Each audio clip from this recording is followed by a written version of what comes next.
Hi everyone, so thank you once again for joining us on today's webinar. My name's Matthew Smalley, I'm the Customer Success Team Leader here at Access Planet. This webinar is in our series of webinars regarding transition from face-to-face courses to online due to the ongoing uncertainty in the industry at the moment. Today I'm joined by my colleague Joe Nixon, who's one of our business development managers at Access Planet, and also Jonathan Finch from our friends over at Sales Geeks. So I'll pass over to the chaps to do introductions and to take you through today's webinar. Just a little bit of housekeeping before we begin. As usual, we've got our Q&A section in the Zoom webinar function. So if anyone has any questions at all, do feel free to throw them in the Q&A or use the chat option as well. And we'll be going through those through the course of the webinar and at the end. If we don't come around to your question, we'll follow up with you afterwards as well. So feel free to throw as many questions as you like or any comments in the chat as well. And I hope you all enjoy it. And I'll pass over to Joe. Thank you very much for that introduction, Matt. Welcome everybody to today's session on how to make the most out of online training with Sales Geek. In terms of what we're going to cover off today, we're going to be looking at the following areas. So we will be discussing how to seamlessly transfer from classroom to online, tips to ensure virtual training is a success, how Sales Geek has managed to grow their business by moving online, and tips on the best way to market online courses in the current climate. And as Matt said, we're going to finish off with a Q&A. Before we move on to point one, I'm going to let Jonathan introduce himself and Jonathan, you can obviously tell everyone about Sales Geek and what you guys are all about. Absolutely. Big thank you, Joe. Well, very good afternoon, everyone. I hope you've had a cracking week. My name's Jonathan Finch. I'm Chief Training Geek over in Sales Geek, and I lead our portfolio of training products that we do all across the UK, as well as leading our part-time sales director service. So we work with businesses of all shapes and sizes, helping them make sure that they've got consistent revenue coming in. So we've been doing some work with Access Planet. And one of the things that we had to do very quickly was we had a training session booked with their team and had to move that online. So I'm sure we'll be talking about that as we go through the session. Cool. Well, I guess that brings us quite nicely on to the first point, Jonathan. Now, I've actually got a customer story to share with everybody, but seeing as how you've actually literally just been through this process, can you perhaps give us a little bit of insight on how you managed the process from sort of transitioning from classroom to online? And what the benefits are for that, not just about today and what's going on with COVID, but actually what the benefits are in the long run as well. Absolutely, and I think for the training space at the moment, it's quite an exciting time. We sort of think of everything's that's going on with COVID at the moment is quite negative, but for me, this is going to force a real transition across the entire training space, which is going to revolutionize training. It's never going to be the same again. I mean, we're very much in the mindset that we will still do some face-to-face training, but much less often, and a lot more of it will be delivered over Zoom and will be delivered over webinar, as well as doing the sort of one-to-one stuff. And I suppose to give you a little bit of a background, I mean, as a business, we have predominantly always done face-to-face training, whether that has been classroom-based training out of the Geek Bunker, where we're based up in the Northwest, or whether that's us or myself or one of our trainers going out to a business and running a course there. And as soon as COVID-19 hit, we had to think very quickly about how we were going to deliver things differently. So I suppose one of the very first things that we did around transferring the classroom courses online wasn't actually a product-based thing. We made sure that we got in contact with as many of our clients as we could, just to make sure that I suppose from their perspective, they knew that we were still here, we were still going to be able to help them. So I think the first point to transferring your online course, well, your physical courses online, is to speak to your clients first. From us doing that as well, I mean, we were quite lucky in a lot of respects that we already used Zoom quite a lot and another sort of tech to get our message out there. One of the other things that we use is Vimeo, which I'll run through in a second. But we were all of our trainers were reasonably savvy with Zoom. So when we got in contact with people and we changed things around a little bit as to how the course was actually presented to them, but the actual training itself really didn't change, and we had it in our head that how are we ever going to present this thing that we do face to face over Zoom? And it was actually from that perspective far easier than we thought. I mean, the content really didn't have to shift that much. I mean, the wonderful thing about doing training over Zoom is you've got breakout rooms there. You can drop in and out of those breakout rooms, and I know we'll probably talk a little bit more about those on point two. But for us, I think that the biggest thing to do is when you're looking to transfer your classroom courses online, don't worry too much. People, there's two types of online courses really. You've got online courses that are completely digital, that are video based and people go through modules there. But I mean, the training that we switched over immediately, we do have some module based stuff, but more of that was face-to-face stuff and having one of our trainers with the team. And that's gone down phenomenally. I can't tell you how good the feedback has been. Obviously, I mean, you were one of the first companies that we ran that with, and the feedback from you guys was it was amazing. Yeah, I've got to say that in terms of the sessions that I've done on in terms of online learning, I think you guys really nailed it. Absolutely. And yeah, I'll be happy to share some additional tips, as you say, when we get onto point two. The sort of customer story that I wanted to share, Jonathan, was one of our other clients, First Intuition. They are at a similar situation to you, needed to pivot all of their classroom-based training from classroom, still instructor-led, out to virtual. And the first thing that we identified as an absolute must is same as you, communication, making sure that you contact everyone in your network, every one of your customers. Make sure you understand whether they are still completing training and still looking to purchase training. And I'm sure you've got loads of tips on how people can improve their sales when it comes to training at the moment. So yeah, that was firstly the biggest takeaway from us. Make sure your communication loop is really strong. Not just the content, but making sure you give your customers as well as your trainers support, so best practice on how to prepare for those sessions. Make sure they're all absolutely au fait with using whatever system you choose to use. Your Zooms, your GoToMeetings, what have you. And what we've actually found, a lot of the feedback that we've got from online training, certainly from my experience of online training, you actually get a lot more contact time with the trainer. And what's really important in regards to that is making sure that the managers, the people who are actually sort of paying for the training and looking to get the impacts of that training, they're kept in the loop as well. So it's not just about communicating with your learners, but every sort of aspect, every stakeholder attached to them, your tutors, and indeed their sort of key contacts at the company side as well. That's a good point. Now, we've actually had a question from one of the attendees, which is how do you get less technological savvy trainers to buy into virtual delivery? And I think, Joe, you touched on it there in terms of getting buy-in from all stakeholders. I think if you engage with trainers during the process of procuring the preferred webinar software, whether it be Zoom, whether it be GoToMeeting, ask for their inputs, get them to buy into the decision-making process from the start. And then in terms of rolling that out to trainers, I think giving them as much guidance, as much documentation on how to use it as possible. So with every confirmation of their virtual classroom, sending out a PDF, a one-pager for how to use the software, just until it becomes second nature, really. It's like with any software program, with any new ways of working, it takes a while to get used to it.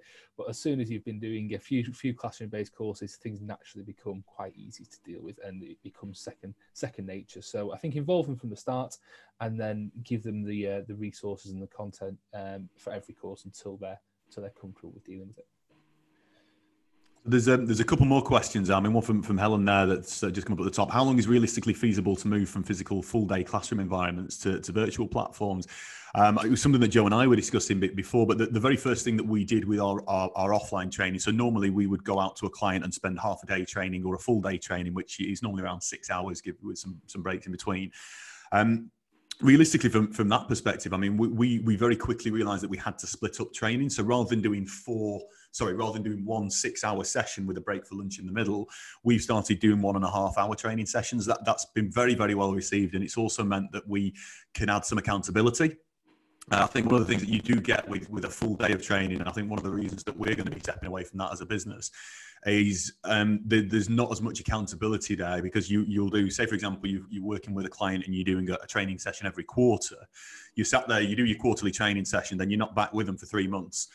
Within that 3 months time, so many different things can happen, and they forget so many different things. And we're a big advocate of consistency within training. So it's actually given us a real opportunity there to be doing things there in smaller sessions. So rather than doing one session a month, we're doing 4 1.5 hour sessions per month. So the same training session that we would have had previously, in theory, nothing really changes about what we're delivering there, but we just do it in shorter sessions. So I think that's definitely one thing to think about there, how you're splitting those sessions up. And I suppose also organising those. So I mean, guys at Access Planner, I'm sure will be able to help you from an organisation perspective as to, join instructions and things. But that's also something to think about if you are doing that over more sessions over a sort of shorter period of time. You are going to have to look at the organisation, because there will be additional work in there. Yeah, I mean, that brings me quite nicely onto my second point. So our sort of biggest takeaway was the sort of managing that switch, managing that change from virtual to classroom. So yeah, absolutely, thinking about how that delivery looks, how many sessions you run. Out of interest, Jonathan, what would you suggest learners do in between sessions? You said there, you're going from one sort of 6-hour session, you're breaking that down, you're perhaps delivering that within sort of a few days' time. So what would you recommend learners do in between sessions? Is there anything you could give us? Yeah, I think the biggest thing with that is creating some form of accountability for that next session. I mean, we're quite lucky as a business. We've got something called the Sales Geek Hub, which is like an online platform which we encourage people to use in between sessions. That's been really, really well received because it's very short form content. But for organisations, I mean, we work with quite a few different training businesses across the UK, and the one thing that we've been saying to them is make sure that you've got touch points in between that. We can do that quite easily through the hub, through podcasts and through videos. But for companies who haven't quite got that tech available, making sure that you've got touch points between that. I know a week sounds like a short amount of time, but if you're doing a week between a training session or even a month between training session, the world and the landscape is shifting so quickly at the moment that just making sure that there's some accountability all the way through that. And even if it's just an email to those people, guys, hope you're getting on well, hope you really enjoyed. These were the things that we touched on. These were the things you said that you were going to do for the next time that we got together. If you're struggling, let me know. But really looking forward to running through these when we start the training session next time. For salespeople especially, I mean, I know obviously we've got a lot of under industries here, but for salespeople, accountability is absolutely massive. We need to make sure we've got that. And also just to make sure that those learning techniques that we're putting forward to people are really embedded. They're becoming muscle memory. Habit forms muscle memory. So just making sure that those touch points are there to get it at the front of people's minds, because there's so much other stuff going on at the moment, I suppose. Cool. Yeah, and I think just to finish off that first point on how what the third step is for me when it comes to transitioning classroom to online. The biggest and third takeaway that we took from our recent experience was make sure that you're all geared up for a little bit more of extra trainer and learner support, because it is a little bit scary for a lot of people, and one big fear for a lot of providers is that engagement's going to drop. So just be aware that that's an opportunity for you to really add value to your training offer if you're able to make use of additional communications, offering additional support, and as you say, between sessions, making sure there's those points where there is that follow up. So that was actually again our biggest sort of third takeaway was that sort of increased on support, not just in the session but after and before as well. Yeah, and absolutely. So should we move on to point 2, tips to ensure virtual training success? And again, absolutely. I'm sure, Jonathan, you've got plenty of tips and guides on how to improve or ensure your virtual training is successful. Yeah, and I think a big point to that really is not, as I sort of mentioned before, I mean, we talk about virtual training, online, offline training. To make sure it's a success, it's really important that the trainer is giving as much energy as they normally would, because it is different presenting from behind a webcam or from behind a screen.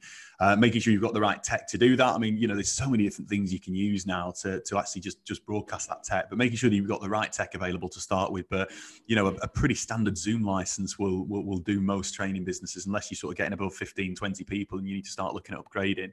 But making sure that you've got the right tech, I think, is really important. But I think the other point is not to look at it as virtual training. This is no different from delivering a normal training session to people.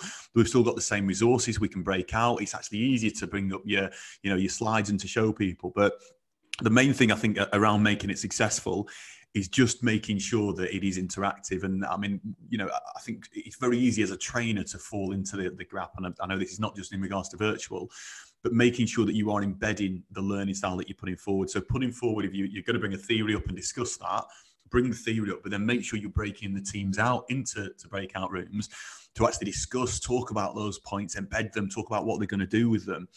And that's, I think, across the whole sector, with all the different training businesses that we work with and sort of learning development businesses. That's one of the biggest things that we're always looking at from their presentations and what they're actually delivering. How interactive is this? How much are people going to retain this knowledge, and what are those learning outcomes that they're going to get?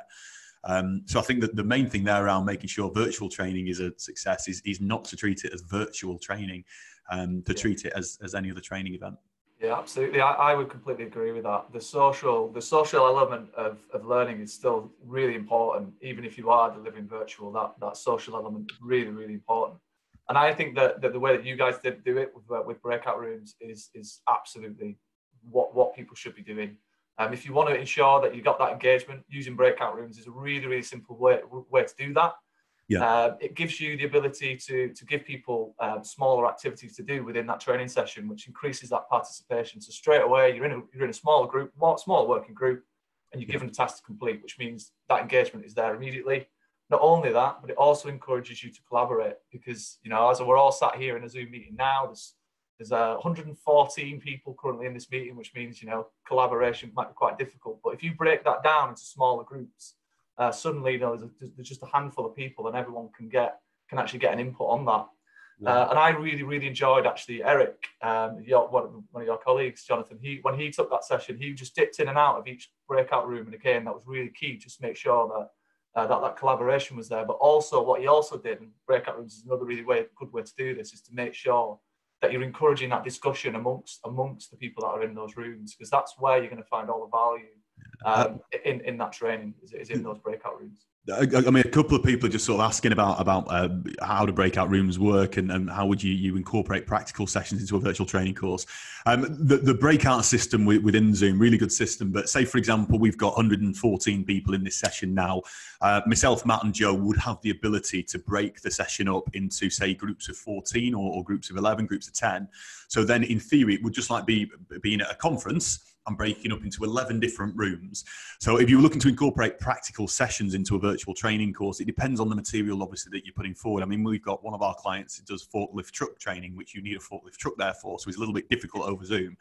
But I mean, if you're delivering actual sort of training that you don't need something physical there, main thing I'd say with that is whatever you would be doing in your practical sessions, as long as you don't need anything physical there, use it as discussion points. So for us, from a training perspective, say we were talking about, we were doing objection handling, working with attendees on how to handle objections, we'd break everybody up into rooms, and then we'd get them to go away and go, right, we want you to come up with the top 5 objections that you get. So everybody would go away and discuss those things in their individual rooms or their individual breakout rooms. I could then dip in as the trainer and go into this one, make sure that everything's going swimmingly in there, that everyone's not struggling, and I can dip in and out of sessions there. So if we were doing it now for 114 people, Joe, myself and Matt could all individually jump into those sessions as we wanted to, and just make sure that things were flowing. So then we bring it back together. Each one of those groups might have a spokesperson, as you would in a physical training session. And then we bring all that back together there. But making sure that those practical sessions are included are hugely, hugely important. I sat through a training session the other day, which was somebody speaking over a PowerPoint. And by the end of it, they didn't have that many people left. They started with about 40 people in this webinar or training session. It was put forward as a training session, but it was realistically more a webinar. They didn't have many people there at the end of it. So making sure that you are including people when it's training and embedding that. And we always say, in a training perspective, if we're talking, the delegates aren't learning. I know it might seem a strange thing as the trainer to be saying, but the more time that delegates take and attendees take discussing things between themselves and us guiding those discussions, the more that they're actually embedding the learning within what they're trying to achieve. Yeah, definitely. There's also another question in there in terms of how you keep delegates engaged. I think using those breakout rooms is absolutely crucial.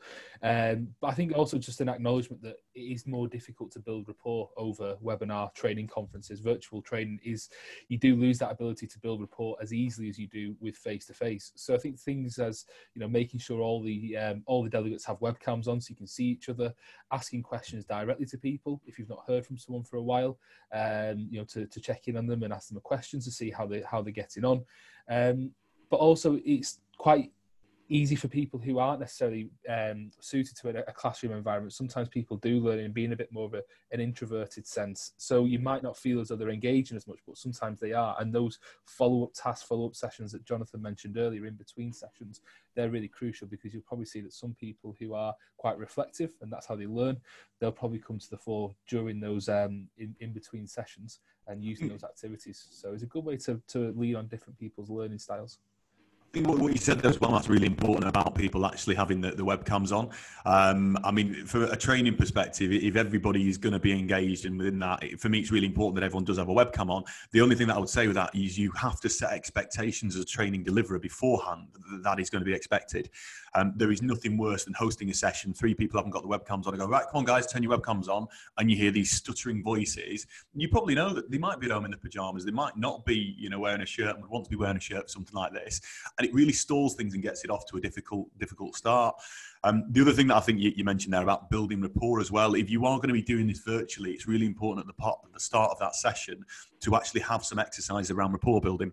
I mean, for anyone who's attended any of our training courses, the first thing that we do is the first 15 minutes is a rapport building exercise. And it's about getting the delegates to know each other.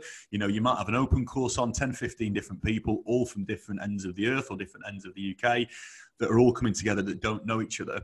In order for them to feel comfortable and at least feel like they know other people within the room, you've either got to do that as a group, and this can be as simple as something like, introduce yourself in 20 seconds, who you are, what you're doing, give everyone a random fact about you. We do something called 2 truths and a lie, which is quite good fun for salespeople. They've got to stand up and they've got to say one thing that's true about them, and then they've got to say one thing that isn't true about them, and then people have to guess which they are. It's a very simple thing, but it really gets people engaging and talking before the session's even started.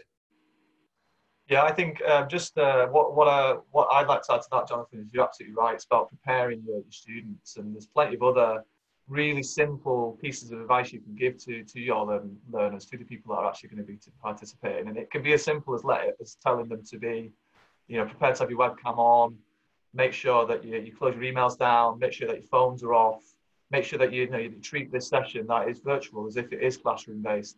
Make sure that you've got good posture, because that can really affect the way in which you're going to engage with that learning. So, best practice is really to prepare your students, and it doesn't have to be a laborious, long process. It can be as simple as a single email. Make sure that they've got all the materials that they're going to need. So, if they are going to need workbooks or anything that supplements the delivery, make sure that's prepared and with them as well, so that when they get into that virtual session, they've got everything that they need, they're comfortable, and they've got an understanding of exactly what they need to do that day. I would also recommend no longer than 45 minutes per session. I know that's something that you guys do at SalesGeek, Jonathan, and I think that is a really big takeaway for anybody who's pivoting to online. Yeah. It's really important that you give people the ability to move away from the desk. Get up, stretch your legs, get the blood pumping around your body, get yourself reinvigorated. Sit back down for that second session. So absolutely. Just in terms of other best practice tips, I think preparing your learners is a really big one to make sure that session runs smoothly. Absolutely. The other thing I was just going to mention, Joe, I can see that there's quite a few questions coming through. I'm sort of not in a rush to get away at the end. If anyone's got any specific questions that they want to put forward, I'm not sure whether you can unmute people and let them ask them sort of face to face, but more than happy to stick around at the end. If anyone's got questions on there that aren't answered, I will try and make sure that I get to all those just before we sort of finish for the day. Cool. So shall we move on, Jonathan, to point 3? So how SalesGeek has managed to grow their business by moving online. So I'm sure there's plenty of people that are really interested in how they can do this. So yep. Can you enlighten us all, please? I think that the first point on that was as we sort of mentioned on the very top one, but it was around an education. One of the things that we've found is that we can reach a much bigger audience now. I mean, previously I wouldn't say that we were restricted to just within the Northwest, but predominantly people would travel to see us from within the Northwest, unless they had a larger sales team and we went out to them. Now, as soon as we sort of realised that everybody was going to be inside, we made sure that all of our trainers had facilities at home to be doing exactly what I'm doing here, and it was a decent sort of setup for everybody. But we launched a course called the Sales Geek Social Selling Video Challenge, so quite a mouthful.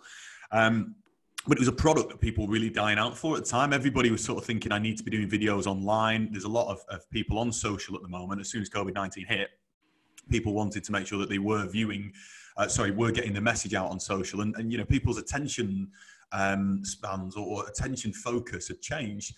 As people would have been normally sat in the office on the phones and on the computers, they're now sat glued to a PC. And you can tell by LinkedIn, there's a whole lot more been sort of focusing on there. So the first thing that we did was actually identifying the market sector. What is going to be prevalent for us? What sort of trends are people going to be seeing? Now, we've sold out reasonably quickly for some courses that we've done previously, but the video challenge that we did sold out within 48 hours.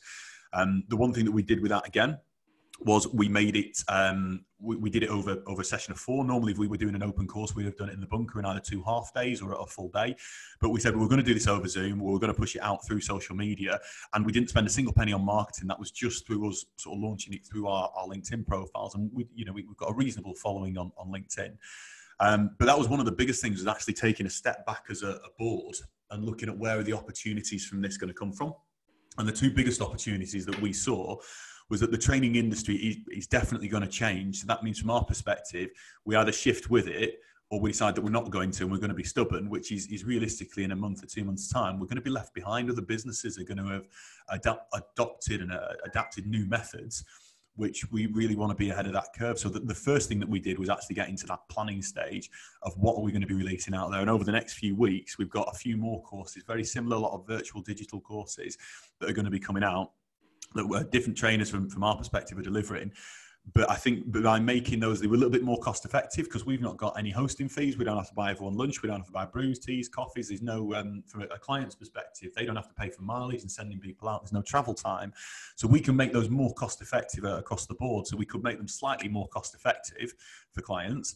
But it also meant that it opened it up to people. I mean, I think we've got actually Darren who's tuned in here from, actually Darren's from Dubai, and Darren's booked onto one of our training courses. I mean, previously traveling to Dubai for one of our training courses in the bunker might have been slightly off limits, but it really opened up to a sort of wider audience. And we're really excited about going around the world with those courses now. So that's the main thing that we've done to increase revenue. Yeah, absolutely. I mean, as we move into the 21st century, in terms of the pivot in just all walks of life is completely, the world's a different place than it used to be 10 years ago. But COVID-19, it's going to be even more different. And yeah, it's about building momentum. That's what I see this period as. It's about pivoting to online, because you know that there's going to be a wider shift, and it's about building that momentum so that when you get to a position that things have calmed down a little bit. If you stood still now, in a couple of months, if your competitors are pivoting online and you're thinking, we're going to wait and see what happens, then you could get left behind. So yeah, definitely look at the marketplace. Look at what your competitors are doing. Are they offering online services? Is that a way for you to do a little bit of a land grab there? Pinch some customers off them. And yeah, just about thinking about the wider shift in the industry with more training going this way, and as you say, it can be more cost effective. But again, what you really need to take away from this session is pivoting to online should not mean that you devalue your training. Just because you're not in a classroom doesn't mean that the delivery, the content, the effectiveness of your training is any less. So I would strongly recommend that people don't devalue your offer. Most of your learners, most of your clients will be happy that they can continue their training. Especially when a lot of our clients in this time, they've got a little bit of downtime, actually gives you time to concentrate on stuff that you might not necessarily have been able to give as much time in the past. And it's about, building that momentum, make sure you're upskilling your staff, make sure that you're keeping people busy, keep people motivated, and training is a really, really good way to do that. So yeah, about, looking at the marketplace, looking about what you can really do now, but where you're going to be in 3 months' time, where you're going to be in 6 months' time, where you're going to be in 12 months' time. I think one of the things that you mentioned there that is just absolutely key. One of the things that we did very quickly was, like I said, we got in contact with all of our existing clients. We work with loads of different types of businesses, but the one thing that we saw there was a lot of our clients came to us and went, what should we do? Should we contact clients? If we contact them, they might cancel training. We found that by being proactive and diving on top of that, we actually upsold quite a lot of training courses virtually. From a client's perspective, if their staff are furloughed, we're working with quite a few staff members who are furloughed. They're still allowed to do CPD. But we found from that there was actually more need for training than ever within the sector. I mean, from a sales perspective, one of the things that we had to dive on for quite a lot of our clients very quickly was working with their sales teams as to how are they going to adapt and how are they going to change now that COVID-19's happened. Because the messaging's got to change. The whole market sector, everything within the world changed within the space of a week. And there were still people that we were sort of seeing that were going, we don't want to go out to the sector. We're worried that they're going to cancel. Now, if someone's going to cancel on me, you know what? I'd rather I ring them and get in contact with them and it be on my terms and me be proactive than sitting there waiting at home worrying that email is going to come through. And we actually found that by getting in contact with our clients, finding out what they were worried about, what they were finding challenging, that they were actually coming to us going, could you help us? We're really struggling with this with the team. Could you run a training course around this over webinar? And by being proactive, we actually opened up a heck of a lot more opportunities than I think, ever thought were going to be possible. We did think we were going to lose some, and I'm not going to beat around the bush on that. We did, I wouldn't say lose business, but we have had stuff that's been postponed. I think someone had mentioned before about what do you do if you've got clients who aren't ready for virtual training or online training. And that was something that we had a couple of clients who went, no, we'd only want physical face-to-face training. I think the only other thing that I'd mention on that, we were quite lucky in some respects, because I mentioned previously that we do have an online platform. So we're sort of 2 months off launching that. We're really in the beta stages of just making sure it all worked, but we launched that early, and that really gave us a platform to get in contact with our audience, and making sure that we were getting messaging out, because that product was sort of, I think it's about £12 per month for individual licenses for it, so anyone to log on and get sales training there. So at this point in time as well, that was really good for us, because it meant that we actually still had a product that in essence was recession proof and was corona proof for businesses. It completely strips the pricing out of the industry. But that was one of the biggest things that we did. I think for anyone out there that's worrying what to do, make sure that you're being proactive and getting in contact with your clients. And just picking up on a few things you mentioned there in terms of online, I think, Joe, you mentioned it, where online training doesn't devalue the product of what you're doing, and it isn't any less valuable than face-to-face. There was an article in The Guardian, I think it was Babson Research, had done a study, and they academic professionals had gathered that online learning was 74% more effective. That was one of the facts that they came out with. Wow. I just want to pick up on that point though of value, Jonathan, in terms of pricing, which seems to come up quite a lot, where Yep. that's the big question people are having there is, what do we charge for online training? Does the price go down for online? That typically seems to be a sentiment. How have you guys approached that in terms of pricing up your online offering compared to your face-to-face? Do you alter the pricing at all? I mean, it means that you can strip out cost, but I think the other thing to sort of think about at the moment, realistically, if you were doing a training session before, you would get 10 people on there. And those 10 people, let's, for example, say that they all paid, I don't know, they paid £100 each. So you've got 10 people on paying £100 each. You've got £1,000 for your day rate going out there. By doing something virtually and by doing it across line, you've not got as much cost for yourself. And it's also a lot easier for you to host for 20 people within that session, given everyone is going to get slightly less attention, but the content that you're delivering, the actual session that you're doing and the breakout rooms that you're going to do there, you can still do that for 20 people, and you can do that a heck of a lot easier than if you're doing it physically, which then means from your perspective, you can still be making the same money as you were previously, but you can offer that down for £50.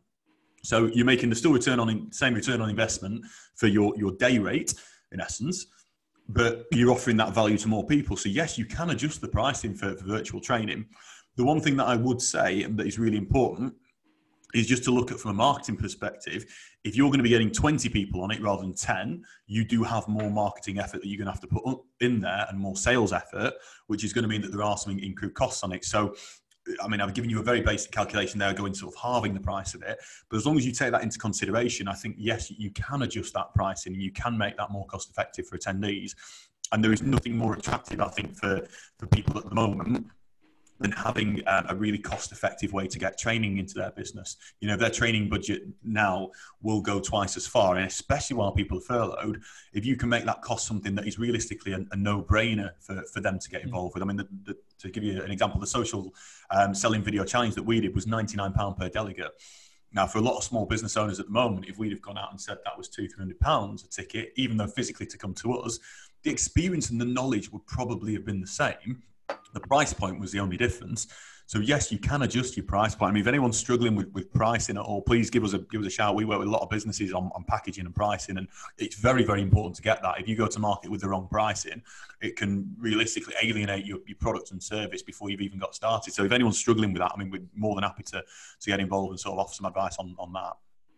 And you touched on there a couple of times where the number of participants you can increase. Have you, as an organisation, taken a decision on the maximum number of participants per course, or is it a case-by-case basis where you'll see how many bookings you get through, or do you have a magic number in mind for we won't exceed 20 participants on a course?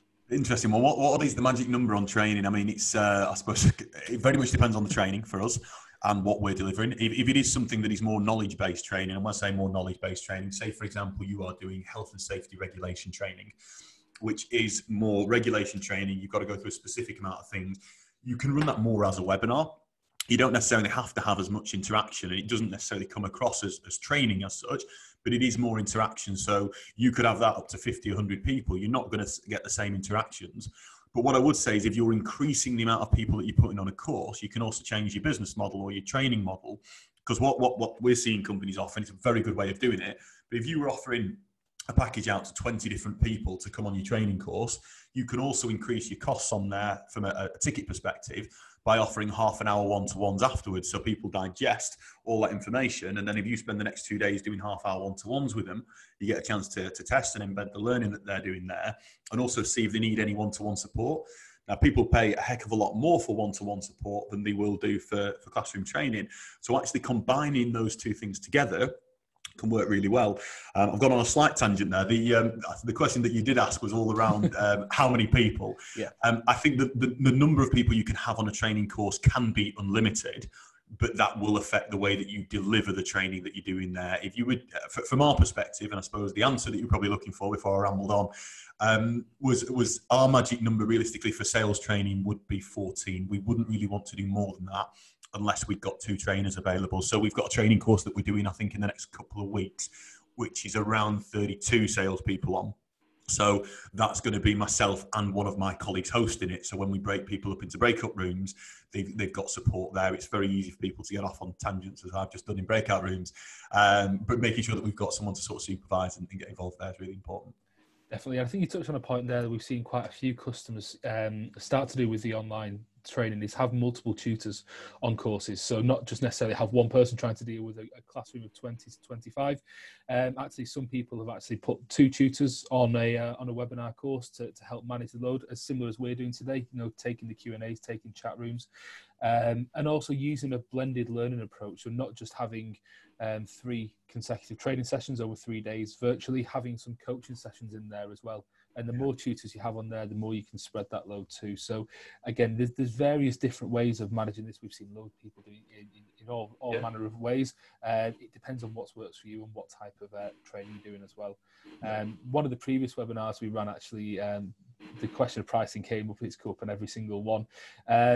One of our current customers in the construction industry made a very pertinent point, which is, so long as the value of the content you're delivering doesn't decrease, it should be charged at the same price. So depending on the training you're offering, if you're still delivering the same content, you're still following up and you're still delivering that same value to a client, and you can still prove that return, why should your pricing go down just because you're delivering it online? Absolutely. What you can also do, what you also need to bear in mind as well is it's not just about you've got that session completed, but you've also got all the content for that session. So in actual fact, there's a lot of value in making use of that. Make sure you cascade that onto your customers, because that's going to just allow you to increase. Yeah, no, absolutely. Which is a really, really good plus point of a virtual delivery or online training, is that you can actually utilize that content over and over again, or the client can as well. Absolutely. So should we move on to our final topic point, the discussion point today, Jonathan? So absolutely, yeah. Best ways to market your online courses in the current climate. Again, you guys at Sales Geek, you're real sort of masters of this in terms of building an audience, and that's how I view this. It's all about understanding who your customers are, where they hang out. We're all digital creatures these days. We've all got phones, we're all on laptops. So it's about understanding where they hang out. Where is it LinkedIn? Is it Twitter? What groups are they interacting with? And once you find that out, it's about understanding, what resonates with them, what are they interested in. If you can do that, you can then point your content back towards them, and then before you know it, you've got a big audience of people who come to you for advice, come to you for information, and at that point, you can really start to leverage that, as I'm sure you'll agree, Jonathan. I think you've covered the main points there. I mean, there's 2 different ways to look at this at the moment. One of the things that I am seeing across the sector is you've sort of got 2 different types of companies at the moment. You've got the sort of companies who've gone, this has happened, we're going to adjust, we're going to react, and we're still going to market ourselves, but we are going to be empathetic to the fact that there is COVID-19 out there, and we are going to make sure that we're putting ourselves out there in a way that people are really going to react well to. You've then also got the other sort of camp, which has gone, let's ignore it, pretend it's not happening, keep pushing how we were doing, keep pushing our message out in the exact same way. And those are the ones which I think people are getting absolutely sick of. The one thing that I would just think about here when we talk about marketing your online course, for some businesses at the moment, you physically can't deliver your courses. Now, holding your hand up and admitting and going, we can't do that at the moment is fine.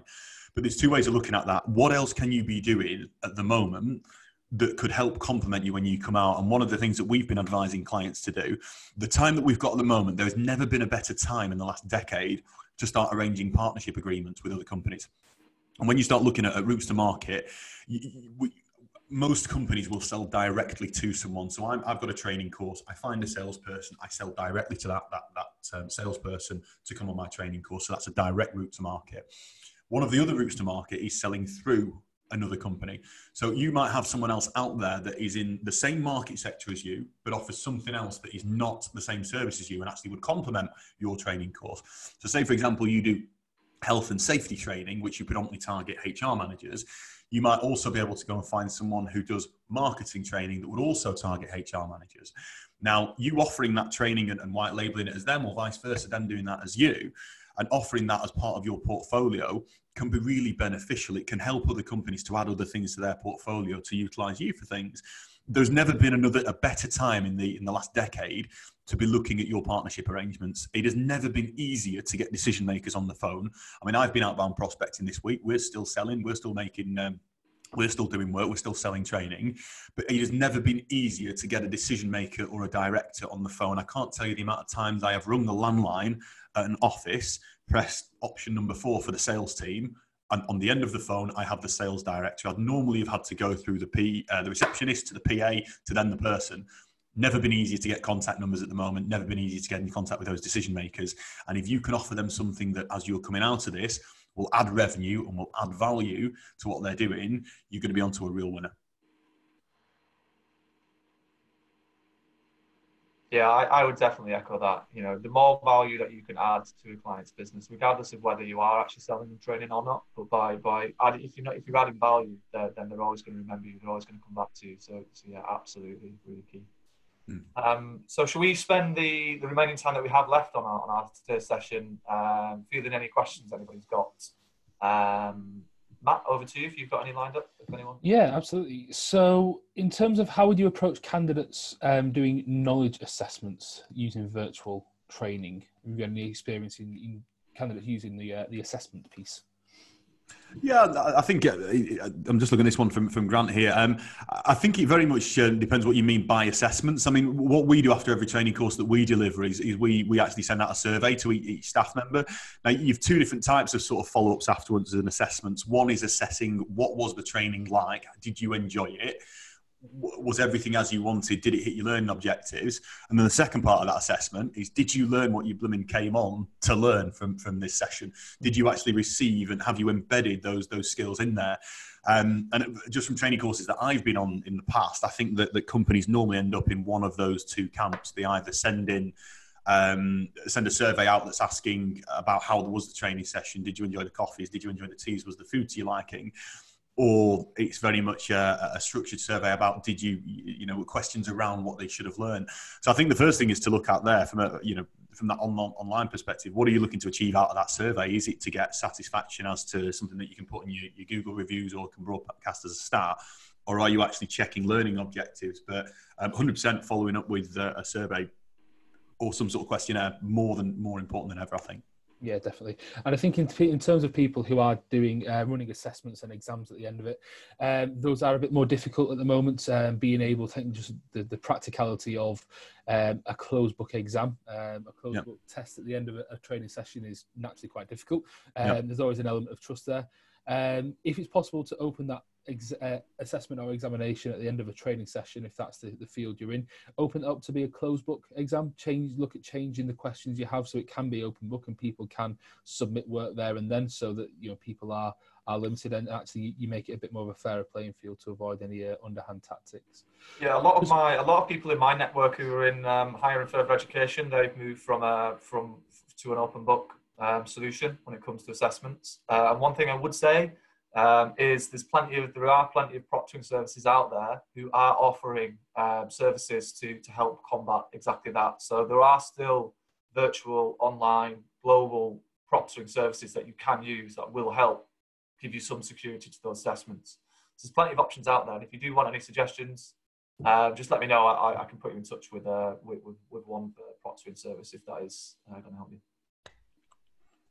Just to quickly address one on there, Adele Rogers, you just mentioned, I'd mentioned 1.5 hours, and then Joe had mentioned 45 minutes. The way that we do sessions, I think what Joe was referring to there was in 45-minute chunks, because some of the sessions that we do are 1.5 hours, but we just make sure in the middle of those sessions that people have a break. They can go and stretch their legs, go and get teas, go and get coffees. Sitting in front of a session like this is slightly different from being in what might be a stood-up environment in your training course, depends on the course. But I mean, delivery length of an actual session would be 45 minutes. For some sessions, you might need to do a 3-hour session, but just make sure you're doing it in 45-minute chunks all the way along. There's nothing worse than sort of being sat there, getting fidgety, getting cabin fever and thinking, I need to go and do this. I want to go and get a drink, and not being able to. You don't want to stand up in the middle of a session, but making sure that you're proactively giving breaks rather than delegates going, oh, sorry, can I nip to the loo? There's nothing worse. Yeah, there's a lot of content online about sort of the optimum length of sessions, and yeah, absolutely. You guys do it really well in terms of breaking that down. Obviously, we're all human. You actually call it cognitive backlog. You stop taking information in, so it's really important that you put those breaks in there to stop that from happening, stop that backlog happening. Make sure that people have time, stretch their legs, absorb the information that they've just taken in, so that they can then apply that in that second half of that one session. You can get it down. A couple of other questions there. One that I'm just seeing from Karen. Yes, if you need any help, if anyone needs any help in regards to moving the training online or tips and tricks, give me a shout. Absolutely. After the session, I'm more than happy to offer some support on that. Anonymous attendee, so somebody behind the scenes. Given the impact of the current market, what would be the number one sales activity they can do now to reactivate their business? I'm just going to read through that one again and make sure I've got the right gist of it. Given the impact to the current market, what would the number one sales activity do to reactivate their business? The number one sales activity at the moment is to get out there and to get in contact with people.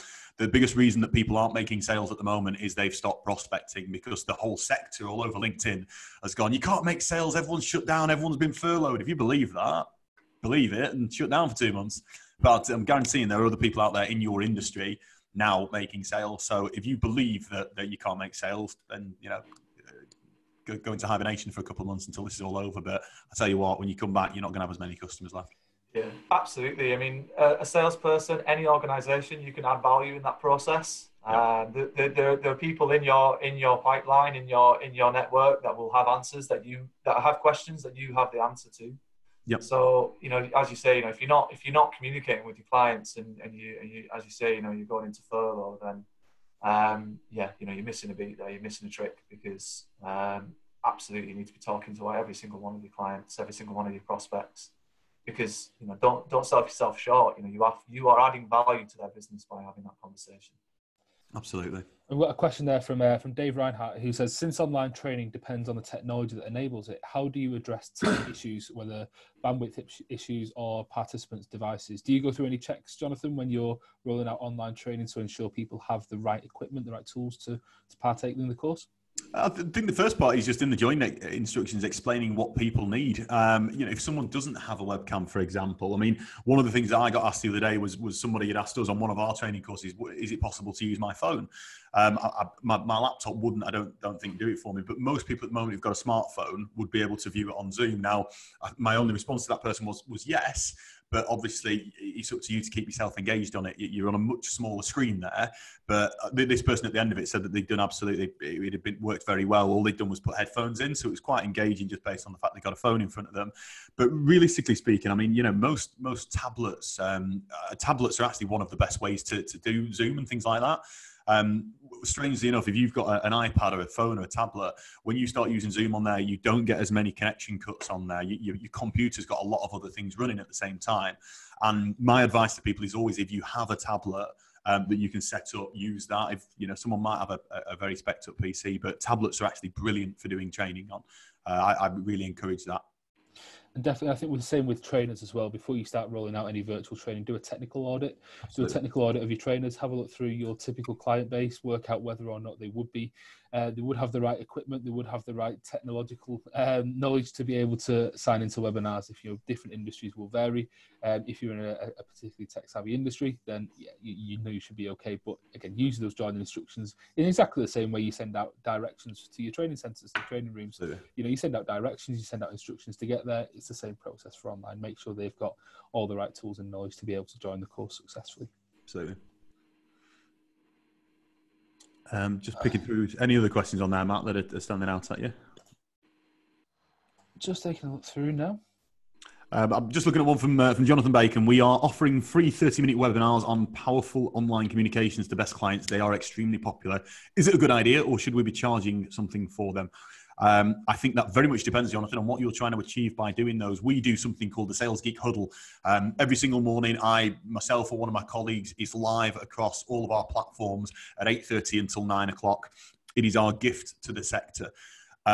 We do that every single morning. It does take a little bit of prep, and some people have said to us, flipping out, why don't you charge for that? For us, it's been a phenomenal marketing tool. We get the message out there as far and wide as we can. And when it comes to us putting a course out there and then going, we're offering a social selling video challenge course, people go, wow, I've got a lot off the huddles. I'd love to get involved in that course. What a lot of companies I feel are doing at the moment, you've sort of got two camps, is they're going, let's just give everything away free, give it all away free, give it all away free. Let's make sure we're engaging with people. And then you've got the other ones who are going, no, don't give anything away free, we'll charge for it.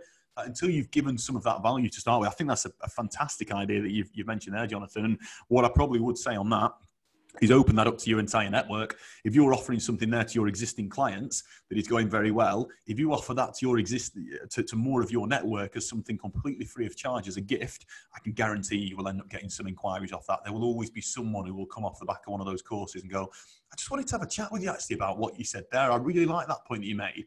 Could you help us with that? Or could you offer us some training in regards to that? You've got yourself a lead there. Really, really good way of lead generation is running those sort of things. So my advice would be absolutely a really good way of doing it. Yeah. Brilliant. And there's a question here from Mick as well. What advice or experience do you have of doing role plays as part of an online training course, especially technology that allows a goldfish bowl experience that involves all delegates? I'll take that one first, actually, because I was one of the delegates on one of the Sales Geek training sessions where we used the breakout rooms to do role play and to practice different situations within our groups, and then the trainer would come and join in. I think so long as you do it in the right numbers, so there's 3 or 4 people in each breakout room or in each session where they're doing a role play, I think that will work quite well. One of the dangers and the pitfalls of online training is having everyone unmuted, 20 people on a session, and it's just noise and noise and noise. Eventually that calms down and people are afraid to say things. So as long as you're doing it with the right number of people, role plays work absolutely fine. And as long as people can see each other on webcams, you get that personal touch, you get that personal feeling with each other, and it works just the same. I think as well, it's a really good time to start doing it, because even if you don't think it works as well as face-to-face, the role play, you might have to get used to it, because this is how things are going. This is how we're dealing with customers at the moment, and this is how people are starting to do business now over webinars and over video calls. So it's a good time just to get used to it and start to do that. But I would say that the number of people probably makes a difference. I don't know if you've got any thoughts on that as well, Jonathan. You couldn't have put it better, really, from my perspective, Matt. I think the one thing just to think about from a bigger picture, when everything comes out of this, the training industry will have changed. So we've got 2 options. We either get used to that now and give ourselves a real head start on making sure that we have all this technology and everything ready to go, or we wait 3-4 weeks or 2 months until we get out of this and then go, oh, flipping heck. Nobody wants to go back to the old way of training. And the way that we're seeing the trends within the sector, I really see that there's going to be this huge shift. It's already happening within the training sector.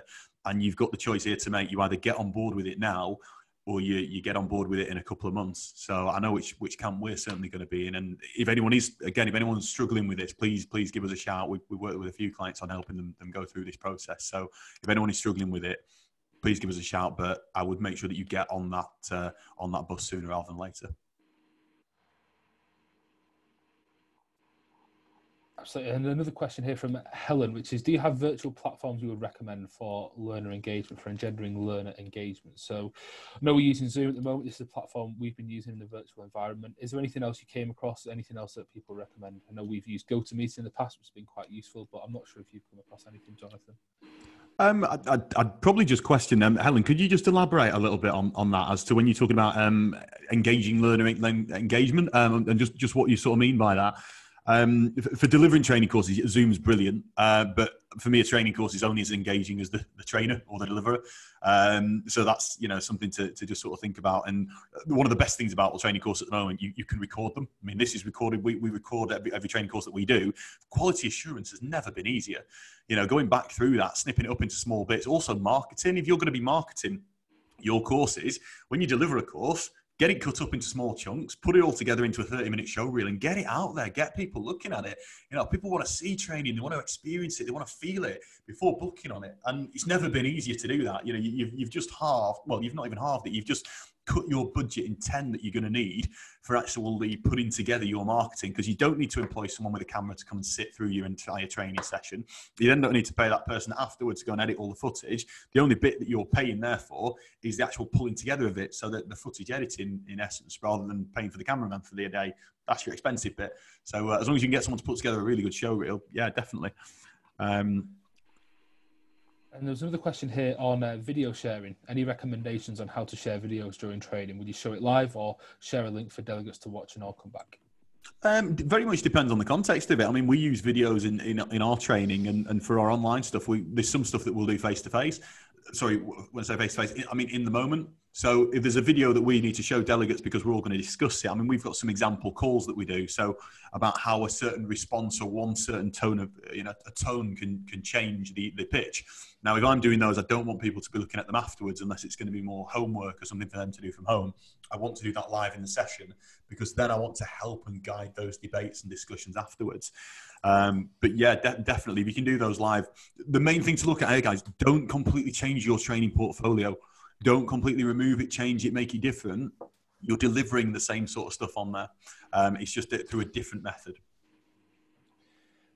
And Helen actually came back and said they've used Teams, GoToMeeting and Zoom, but wondered if there were any others that the market are using at the moment. And we've had a few questions about Adobe Zoom Connect is another system out there that you can use.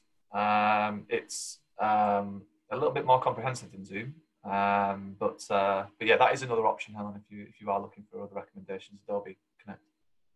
Yeah, we ran a webinar a couple of weeks ago, and one of our friends at London School of Online, Andy Johnson, he had the same advice. Really, they're all fairly similar. So long as you can get the base functionality of recording, sharing webcams, and sharing screens, they're all fairly similar. So again, it goes down to pricing and which packages you need for each one.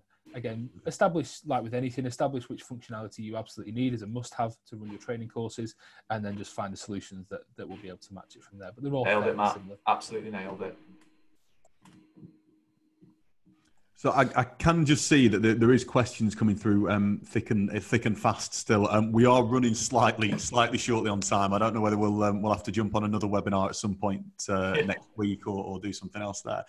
But they are still sort of coming through thick and fast. I am just conscious that we said we'd probably finish by 15:15. Yeah, so we've got 3 minutes till 4:30. Should we pick one more question and then finish it off there? Anyone who does have questions, we will get back to you. But should we pick one more question out, guys? Absolutely. I'll tell you what, let's just have a quick run through there. There was a quick one from Mark in terms of using webcams for delegates, given that most platforms limit to 5 or 6. Zoom doesn't. We've used Zoom webinars, and that's always had more than that. We can have as many as you want on there. Yep. A couple of questions on the software we're using at the moment. This is Zoom Webinar, slightly different to Zoom Meeting, which you can use breakout rooms and training. So this is Zoom Webinar to be able to broadcast to a few hundred people at a time. So just a couple of admin type questions on what we're doing at the moment. So Zoom Webinar, but Zoom Meetings, you can have as many webcams. We've had our entire company on a big web call last week. I think there was 35 of us doing a virtual pub quiz created by one of our cracking sales team. So yeah, Zoom Webinar, Zoom Meetings work perfectly for that with all the video sharing too. Cool. Well, thank you very much, everybody, for attending today's session. And a big thank you to you, Jonathan, for taking time out. I appreciate you've got a busy Pleasure. busy I really schedule. enjoyed it. So thanks very much for your input, and Matt as well. You always valuable input from Matt. So thanks everybody for attending. the final thing for myself as well, if anyone does find online transition and they've found something that works really well, any good ideas, do feel free to get in touch with us. Get in touch with Access Planet, and we're happy to share ideas and answer any questions you've got, and give some advice on how to make that transition from face-to-face to online as seamless as possible. So do get in touch if you've got any further questions. And yeah, thank you very much. So one final thing for me. If anyone does need any support on this, I know I've mentioned it a couple of times, but just give us a shout. You can get in contact with us at salesgeek.co.uk, or if you get in contact with any of the Access Planet guys, I'm sure they'll be able to forward things over. But a massive thank you for tuning in. I've really enjoyed this, and I hope you have a cracking bank holiday weekend. Cheers, guys. Bye. Thanks a lot, everybody.